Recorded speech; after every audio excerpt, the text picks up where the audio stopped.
How far would you go for a tradition if it meant becoming a monster?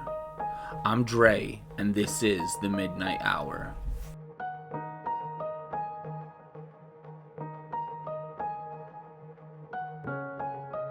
In tonight's episode, we are going to be looking at another story published in the New Yorker in 1948, and it's a pretty famous one called The Lottery by Shirley Jackson.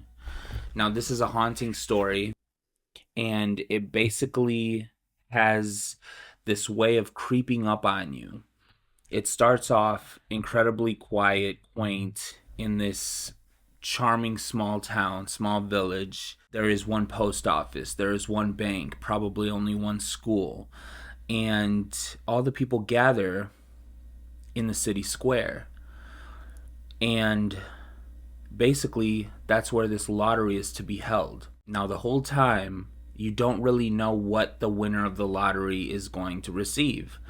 You just know that there is a village-wide lottery happening, and someone is going to win it.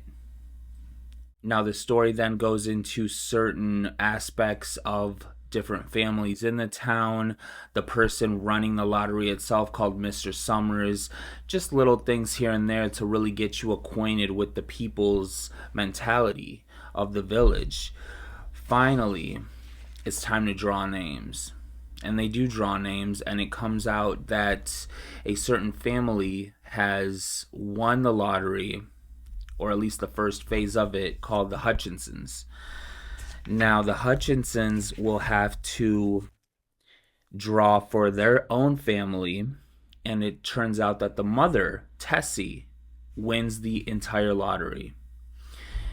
And she then becomes very agitated and says it's not fair. This isn't fair. So the reader immediately says, what kind of lottery is this? And it immediately answers that question once she becomes the target of a village-wide stoning. So that's pretty much how the story ends, and that's what the lottery is about. Is about a person being stoned to death in this village, and why? That's something the story is very vague on. But we can examine 3 highlighted sections of it and see if we can't find any clues. The first highlighted section is the very first paragraph of the story, which I thought really brought to light just how charming this village is on the surface level. And it goes, "The morning of June 27th was clear and sunny, with the fresh warmth of a full summer day. The flowers were blossoming profusely, and the grass was richly green.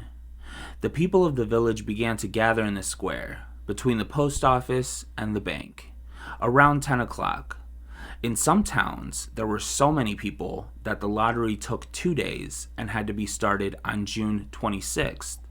But in this village, where there were only about 300 people, the whole lottery took only about 2 hours. So it could begin at 10 o'clock in the morning and still be through in time to allow the villagers to get home for noon dinner." That part right there brings to light 2 unsettling things. The first of which is that in other villages, which are so much bigger in size, the lottery takes 2 days to do. And you kind of start to think, how many villages are involved in this tradition? Is this a nationwide thing that we're talking about here? And what kind of timeline considers this type of lottery okay? The second unsettling thing is that they finish in time to get back home for their meals. And who can eat after such a thing? That goes to show that there is something very off about the mentality of these people. Now, we could get into mob mentality and all of that kind of stuff, but I think it's better to just keep reading on with the second part, which pretty much goes into the lottery's past a little bit and how tradition has gone down from generation to generation. And it goes, "The original paraphernalia for the lottery had been lost long ago. and the black box now resting on the stool had been put into use even before Old Man Warner, the oldest man in town, was born. Mr. Summers spoke frequently to the villagers about making a new box, but no one liked to upset even as much tradition as was represented by the black box. There was a story that the present box had been made from some pieces of the box that had preceded it, the one that had been constructed when the first people settled down to make a village here. Every year, after the lottery, Mr. Summers began talking again about a new box, but every year the subject was allowed to fade off without anything's being done. The black box grew shabbier each year.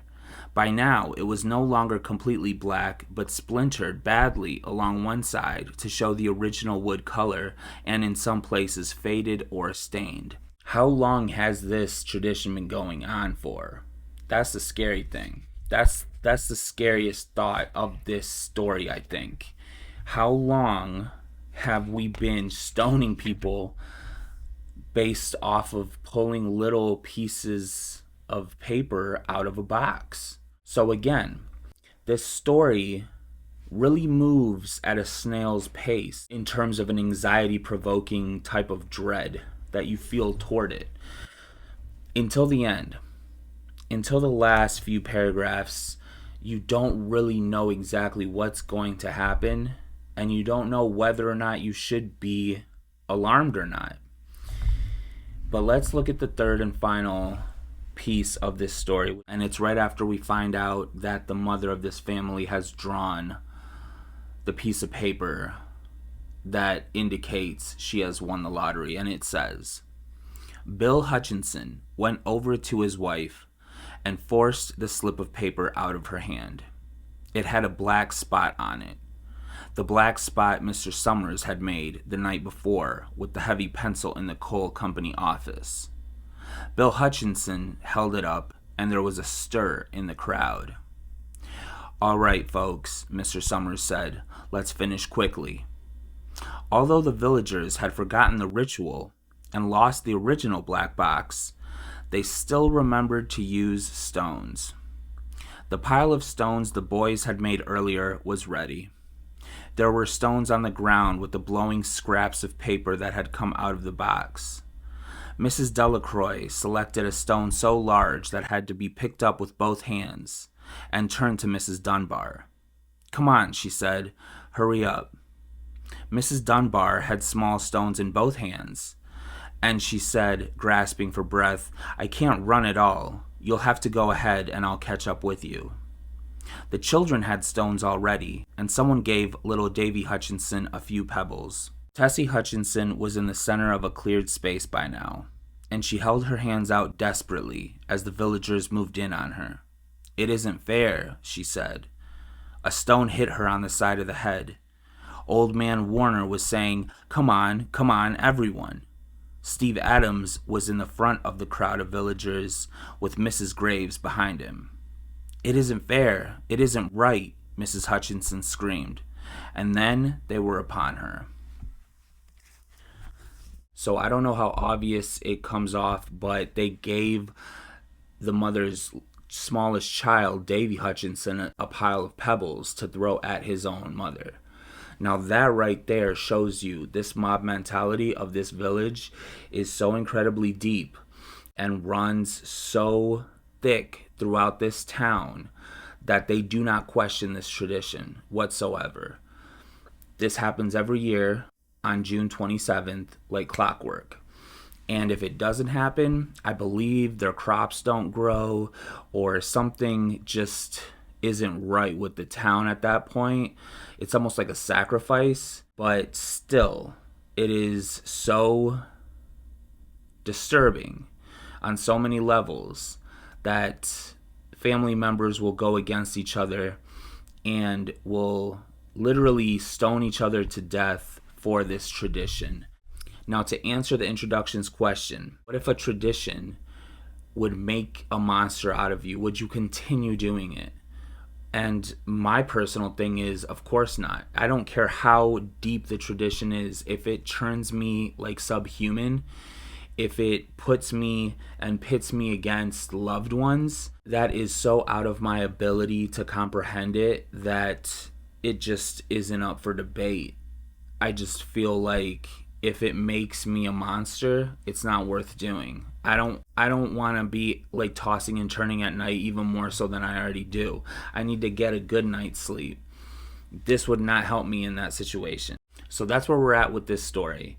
At the end of the day, it's a very dark story on a lot of levels, but it's not surface level dark. It's like once you finish the story, it leaves this unsettling feeling within you. But while you're reading it, you almost want to be like, wow, this is such a nice village that I'd like to visit. And then once you hit the last sentences, you're like, no, absolutely not. Next week, we are going to be tackling depression and the different types of faces it has and what it looks like to different people around it. Like if you felt something, comment if you wrote something, and I will see you next Sunday at the midnight hour.